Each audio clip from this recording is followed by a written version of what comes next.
Good evening and thank you for joining us tonight at 6. I'm Joe Ripley. Early voting here in Georgia has shattered records with more than 4 million ballots now cast. As of this morning, 92 counties here in the Peach State have exceeded 50% turnout.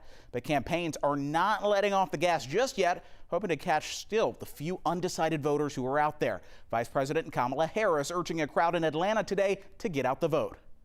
So Atlanta, we have 3 days to get this thing done. And no one can sit on the sidelines.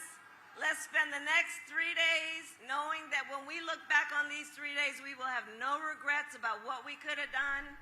The vice president took to the stage outside of the Atlanta Civic Center. 11 Alive's Faith Jesse from our political team takes us to the star-studded event. And I think Kamala's going to win and win big. Optimism in the face of a very close race. Today is Matt McCoy's first presidential rally ever. The energy around her, the excitement she brings, the joy she brings. And let me ask, anybody here already voted?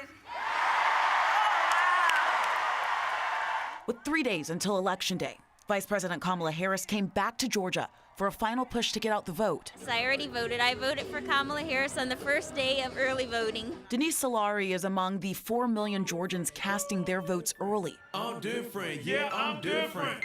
And witnessing today's star-studded campaign effort. Remember, no vote from you means you just voted for Donald Trump. With a race that's set to be a dead heat, voters like Solari recognize that it's an uphill climb for Harris. It is very nerve-wracking and all because I do believe that we need to keep definitely our freedoms and everything that we fought for in democracy. What was that number one factor for you to vote for Kamala Harris? So as a gay man, equal rights, that's a big deal for me. And Matt's hoping his vote against Donald Trump will help push Harris to the top. I was never like a hardcore Democrat, but everything about him has turned me into blue up and down the ticket. People really trust Kamala Harris and her vision, her leadership, her ability to speak complete sentences, I guess you could say. The Harris campaign telling us that this will be the vice president's last stop to Georgia before Election Day. She will continue campaigning to North Carolina, Michigan, and then Pennsylvania. Her opponent, former President Donald Trump, he is expected to be in Macon tomorrow. In Atlanta, Faith Jesse, 11 Alive News.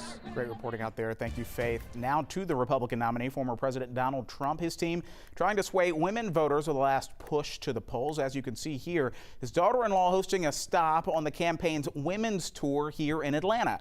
You're looking live now at that rally this evening. The tour also features Arkansas Governor Sarah Huckabee Sanders, former Congresswoman Tulsi Gabbard, and professional racer Danica Patrick.